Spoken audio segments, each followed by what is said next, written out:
Assalamualaikum warahmatullahi wabarakatuh. Waalaikumsalam. Pagi-pagi berjumpa sahabat. Cakep. Sang sahabat tiba dari ibu kotanya netizen. Cakep. Podcast Room PLN Aceh kembali hadir dengan narasumber hebat yang memberi informasi dan juga tentunya membawa pencerahan buat para elektrizen.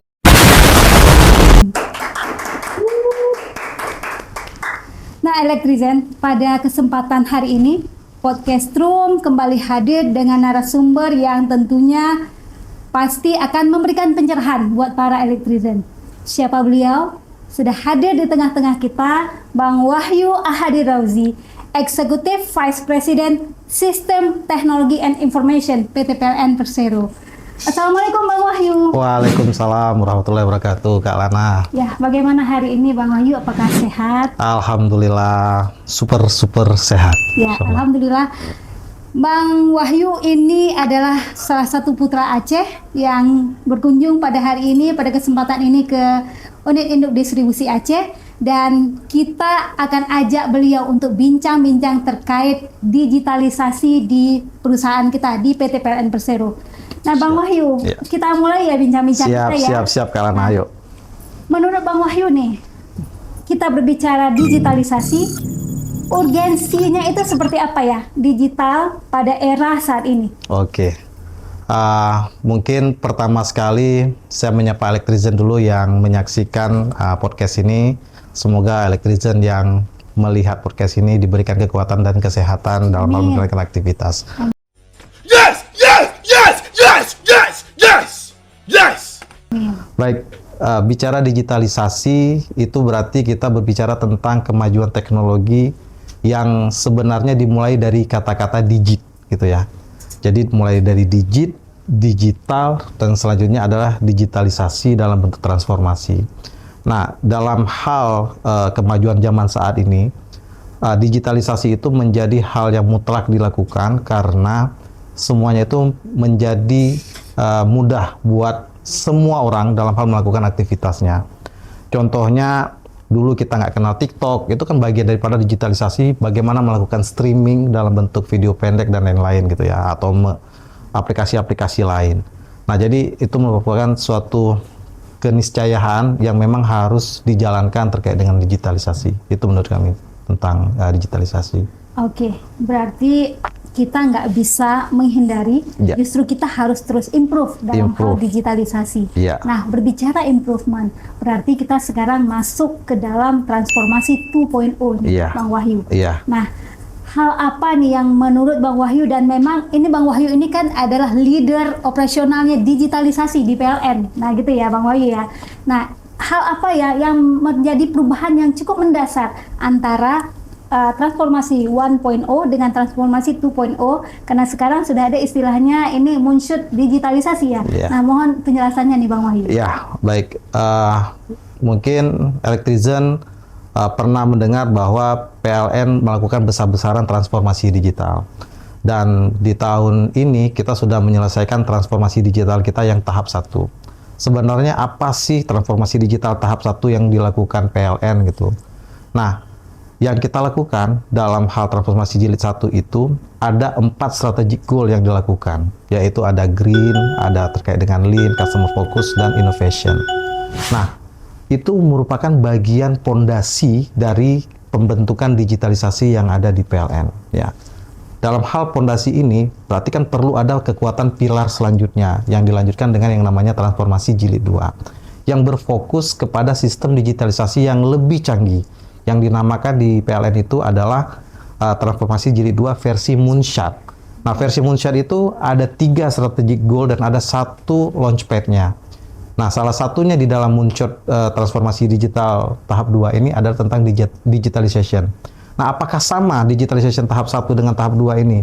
Jelas berbeda gitu ya. Kalau tahap 1 kita berbicara tentang pondasi digitalisasi yang dibentuk, nah di tahap 2 ini kita menuju satu tangga yang lebih tinggi, namanya juga moonshot ya, artinya ada satu cita-cita yang tinggi yang sifatnya itu akan dicapai dengan memanfaatkan teknologi smart ya. Jadi sekarang ada yang namanya smart power plant, smart distribution, smart grid. Nah, itu merupakan bagian tahap tahapan next daripada digitalization yang sudah dilakukan di tahap 1.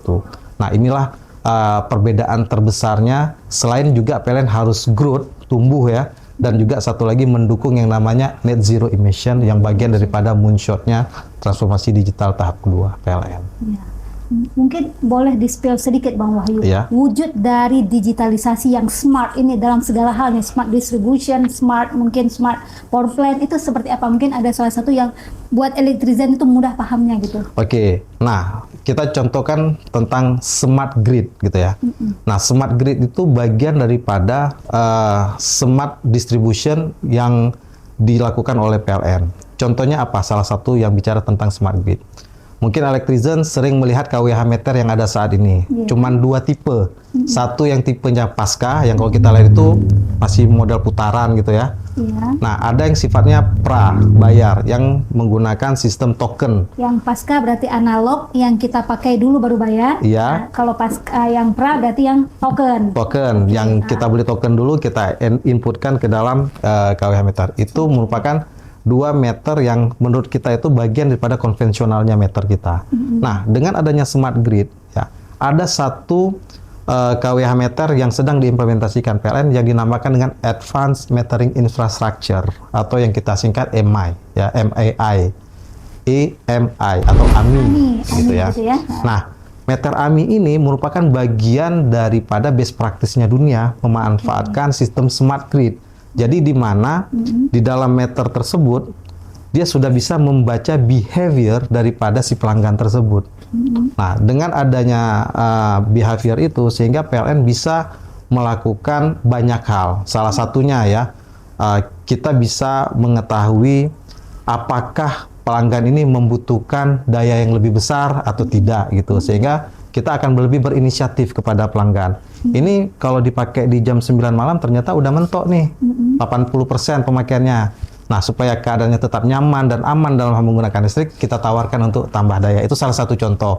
Yang kalau sekarang ini nggak bisa kita melihat secara behavior, tapi kita hanya bisa membaca di akhir bulan. Tapi kalau sekarang per 15 menit kita bisa. Itu dari sisi PLN. Dari sisi PLN. Nah, kalau dari sisi pelanggan, benefitnya apa nanti? Dari sisi benefit dari sisi pelanggan, dengan dia mengetahui behavior pemakaian dia, maka dia tahu kapan-kapan pemanfaatan listrik itu untuk dilakukan efisiensi.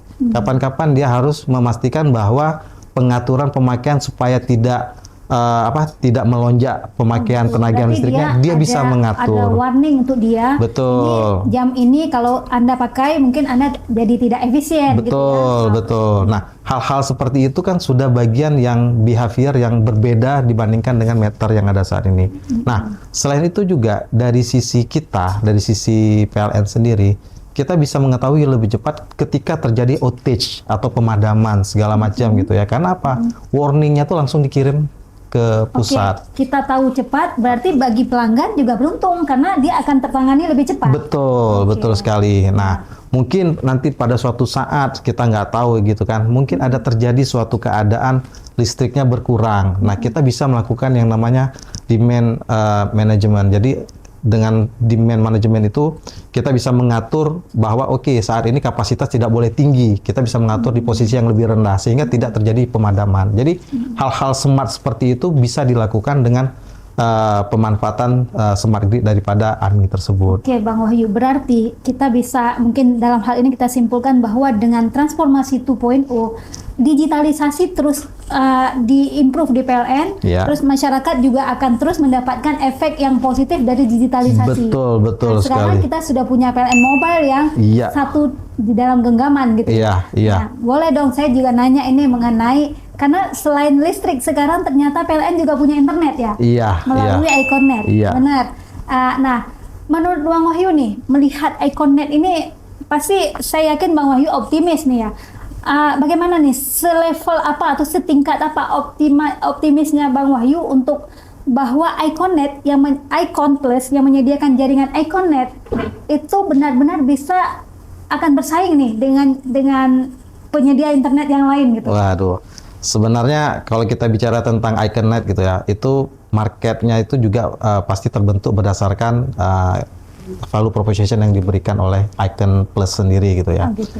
Namun sebelum saya sampai ke sana, mungkin tadi karena menyinggung PLN Mobile, saya coba sedikit menyampaikan tentang PLN Mobile gitu ya. Sip, silakan. Nah, bicara PLN Mobile ini merupakan salah satu inovasi dari PLN sendiri di transformasi jilid 1 tadi.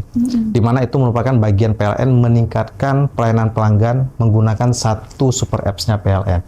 Jadi Electrizen kalau ada masalah PLN nggak usah berpikir aneh-aneh. Di PLN Mobile itu bisa semuanya, mau pasang baru, tambah daya, terkait dengan pengaduan, gangguan, termasuk catat meter pun sekarang sudah bisa menggunakan. One for all, pokoknya. Yes, udah. Jadi kita nggak mau terima orang catat meter ke rumah kita, nggak apa-apa, catat meter sendiri dengan menggunakan PLN Mobile. Dan di situ Electrizen bisa melihat, wah kira-kira tagihan saya itu sekian gitu ya. Jadi kondisi-kondisi seperti itu bagian dari memudahkan masyarakat dalam hal memanfaatkan PLN Mobile. Namun PLN Mobile itu bukan hanya berbicara tentang electricity, tetapi juga berbicara tentang beyond daripada electricity-nya sendiri. Apa itu, Bang? Apa contohnya? Kalau Electrizen mau berlangganan internet, silakan menggunakan PLN Mobile. Teman-teman Electrizen ingin membeli EV misalnya ya, EV baik roda 2, ya mau roda 4 gitu ya. Itu juga bisa memanfaatkan marketplace yang ada di PLN Mobile. Nah, sekarang malah PLN Mobile berkembang lagi menjual beberapa tiket-tiket atraksi seperti Proliga kemarin, konser-konser. Nah, ini sekarang semua aplikasi yang ada di PLN Mobile itu merupakan aplikasi yang memang bisa dimanfaatkan oleh pelanggan PLN seoptimal mungkin. Nah, kembali ke Iconnet tadi yang disampaikan Kak Lana, kita optimis ya, karena memang dari sisi penduduk Indonesia sendiri, kebutuhan internet itu ya sudah sangat dibutuhkan. Nah, untuk mendapatkan level internet yang lebih tinggi, itu satu-satunya adalah menggunakan yang namanya FTTH, Fiber to the Home. Itulah yang sifatnya yang Iconnet jual saat ini. Di mana koneksi FO itu bisa membuat lebih banyak lagi data yang digunakan atau dikoneksikan untuk berinteraksi dengan dunia luar. Contohnya misalnya, untuk penggunaan TV, kalau kita menggunakan levelnya seluler, mungkin cuma sampai 4K gitu ya. Tapi kalau kita menggunakan FO, itu bisa sampai 8.000 untuk resolusi. Dan maksudnya Iconnet memiliki FO itu tadi. Ya, dengan FO itu kita bisa ada satu keuntungan. Ya, kan sekarang kan orang lebih senang nonton menggunakan streaming kan. Benar. Nah, tapi dengan menggunakan FO itu streamingnya itu resolusinya akan jauh lebih baik gitu. Bagus ya, lebih bagus. Tinggi ya. Dan Iconnet itu memprovide hal-hal tersebut. Ya, menyediakan itu dan tentunya juga secara harga gitu ya, secara layanan, karena dia ini bagian daripada PLN Group, itu kita ada di seluruh pelosok Indonesia. Jadi ya, harganya kaki 5, kualitas bintang 5. Iya, bintang 5, kondisinya seperti itu. Oke, luar biasa. Berarti kita optimis nih ya, dia akan bisa bersaing dengan yang sudah duluan ada di bisnis itu ya. Sangat optimis.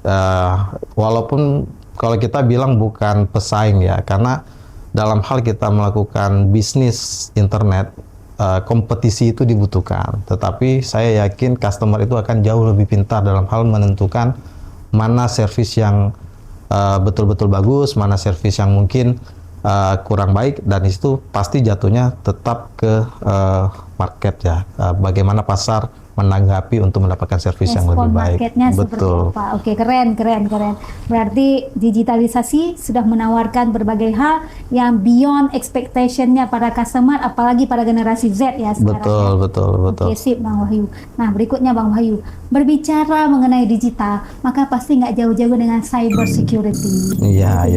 Sekarang kita tahu nih, pemerintah sudah mengeluarkan Undang-Undang Nomor 27 Tahun 2022 tentang perlindungan data pribadi. Betul.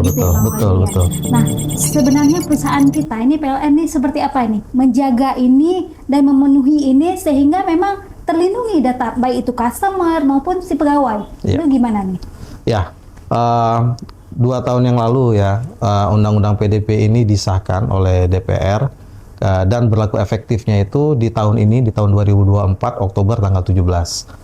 Nah, Undang-Undang PDP ini merubah suatu paradigma suatu perusahaan yang memiliki pelanggan. Contohnya seperti PLN, mungkin juga seperti Telkom, ataupun penting semua organisasi seperti bank yang mempunyai nasabah gitu ya, merubah paradigma bagaimana mereka memprotek data customer-nya. Nah, begitu juga dengan PLN, dalam hal cyber security ini untuk saat ini merupakan suatu kompetensi baru. Ya. Kenapa kompetensi baru? Dulu memang cyber security itu tidak se-hype sekarang ini. Kenapa se-hype saat ini? Karena tadi perkembangan digitalisasi tadi. Jadi orang itu akan semakin memahami karakter suatu digital. Maka oleh sebab itu harus diimbangi dengan bagaimana awareness terkait dengan cyber security. Salah satunya bagaimana PLN menindaklanjuti undang-undang PDP itu dalam hal menjaga data pelanggan tetap aman. Nah, di sini PLN sendiri sudah banyak membuat perubahan, terutama dari sisi security, termasuk kita melakukan masking data-data pelanggan kita, terutama data-data yang berhubungan dengan pribadi. Nah, data pribadi yang dimaksud di sini, data pribadi seperti apa? Jadi ada data pribadi yang sifatnya general, nama, alamat gitu ya. Kemudian mungkin status gitu ya, itu merupakan nama data pribadi yang sifatnya general. Nah, ada yang sifatnya spesifik. Spesifik itu lebih kepada data-data yang menyangkut tentang concern yang dia berikan. Misalnya data spesifik dia pemakaian KWH listrik, kemudian posisi pelanggan gitu. Nah, itu merupakan data-data yang memang juga kita protect untuk tidak bisa kita share keluar dengan apa ya, dengan berbagai alasan lah gitu ya. Kecuali memang atas permintaan pelanggan itu sendiri. Tetapi selama pelanggan itu tidak meminta, ya data itu tidak di-share. Iya, dan itu tidak di-share. Makanya concern itulah yang kita buat di PLN supaya data pelanggan itu tetap terproteksi dengan baik sebagai bagian daripada perlindungan data pribadi, Pak. Yes. Berarti pelanggan itu nggak usah khawatir kalau ada permintaan data yang memang resmi dari PLN untuk kebutuhan data induk langganannya, misalnya ya, itu kita sudah punya aturan menjaga data itu sehingga data terprotek dan tidak akan bocor keluar. Iya, betul sekali. Kita nggak akan sering ditelepon sama pihak-pihak yang tidak dikenal, yang ujung-ujungnya terjadi penipuan, gitu ya, Bang Wahyu ya? Betul. Oke, Bang Wahyu. Nah, kalau perusahaan sudah memprotek, nah sekarang menurut Bang Wahyu nih, sebagai ahli digital, ahli IT nih, kita nih sebagai sekarang nih netizen nih, suka curhat di medsos, suka share cari jodoh atau apa ya, maksudnya dia sendiri yang nge-share. Ini bagaimana nih bijaknya kita dalam era digital ini seperti apa ini, Bang Wahyu? Oke, kita sadari memang ya, tanpa kita sadari kita tuh dengan sukarela men-sharing data pribadi kita tanpa kita sadari gitu ya. Contoh nih, ini paling gampang nih, elektrizen yang mungkin di Aceh suka ngopi. Setiap kedai kopi yang ada di Aceh pasti ada wifi gratis, benar ya. Nah, wifi gratis itu sudah disampaikan kalau koneksi ini unsecure, nah, katakanlah seperti itu gitu ya. Tetapi kita kadang ya udahlah unsecure, mumpung gratis, kita koneksikan saja. Tetapi kita nggak tahu apakah wifi yang kita tersambung itu wifi yang official dari si kedai kopi atau bagian daripada tapping gitu. Ini contoh nih. Tapi ini jangan dipraktekkan ya sama elektrizen ya. Saya dapat wifi gratis. Don't try this at home. Don't risk yours. Please don't try this. Saya dapat wifi gratis di salah satu kedai kopi. Katakanlah kedai kopi 1 gitu ya. Saya tapping nih. Saya buat wifi lagi dengan nama kedai kopi 2. Gitu. Kita sama-sama gratis gitu. Kalau ada orang terkoneksi ke kedai kopi 1 aman. Karena itu dikelola langsung sama si pemilik kedai kopinya gitu ya. Tapi kalau dia terkoneksi dengan kedai kopi 2 yang saya tapping, itu semua data-data yang sifatnya dia input saya bisa ambil di tengah. Iya, saya hanya sebagai proksinya, routernya gitu. Sebegitu mudahnya data Segitu kita mudahnya di-share ke orang lain secara sukarela. Tanpa dia ketahui gitu. Padahal di situ sudah disampaikan bahwa ini tidak secure, tapi karena dia nggak tahu, dia koneksi saja gitu. Karena dia nggak ngecek mungkin dia nggak tanya sama pelanggan, sama pelayannya kan. Ini yang mana yang ofisial kan kayak gitu ya. Nah, jadi misalnya kita sedang bertransaksi, masukkan user password. Dengan saya tapping, saya tahu user passwordnya ini gitu. Atau dia memasukkan beberapa data-data kredensial, saya bisa tahu dengan melihat lalu lintas datanya. Nah, karena itu memang biasa kita beraktivitas loh di warung kopi. Nah, itu salah satu contoh gitu ya, salah satu contoh. Belum lagi keadaan-keadaan yang lain yang kita tidak sengaja melakukan klik pada email phishing gitu ya, sehingga data kita tanpa kita sadari terupload. Dan terkadang juga kita menerima seluruh cookies, karena kan accept all gitu ya, atau reject all, ataupun manage preference gitu ya. Nah itu tanpa kita sadari kita suka menekan accept all. Gitu. Dan ternyata ternyata itu dia mengambil data kita untuk dimanfaatkan. Karena memang itu sudah concern yang diberikan. Nah itu kesalahan kita juga karena kita memberikan hak itu. Nah ada baiknya kalau memang satu situs yang minta cookies, dipastikan apakah ini memang website yang kita harapkan atau tidak gitu ya. Kalau bisa di reject ya reject aja dulu kalau kita tidak ingin data kita tershare gitu ya. Kalau perlu di manage preference ya di manage preference-nya supaya tidak seluruhnya data kita terupload. Jadi bijak penggunaan media sosial itu penting sekali supaya Electrizen itu tidak serta-merta men-sharing data kredensialnya itu dengan sukarela. Itu contoh-contoh case yang paling sering terjadi gitu ya. Yang kita tidak sadar. Yang tanpa kita sadari. Nah, jadi ya silakan bijak dalam penggunaan digital. Digital itu keniscayaan pasti terjadi dan itu akan semakin lama semakin canggih. Dan ingat, hacker, cracker ataupun red hat atau white hat ataupun grey hat itu pasti one step forward dibandingkan dengan teknologi yang ada saat ini. Gitu. Begitu ada teknologi baru, dia pasti sudah ada ilmu baru untuk menghack itu. Saya kalau dengar Bang Wahyu cerita ini crackers, cookies, ya saya rasa lapar. Tapi ya Electrizen tanpa kita rasa ya, kita sadari kita sudah di ujung podcast kita pada hari ini. Ya, harapan kita ini setelah bincang-bincang dengan ahli IT-nya PLN, kita lebih aware gitu ya. Kita lebih aware bahwa sebenarnya terkait dengan security data gitu ya. Baik itu data pribadi kita, apalagi data perusahaan. Karena sesungguhnya berbicara security bukan sesuatu yang bisa dibeli, tapi security adalah apa yang kita lakukan. Oke, Electrizen, terima kasih. Assalamualaikum warahmatullahi wabarakatuh. Waalaikumsalam warahmatullahi wabarakatuh.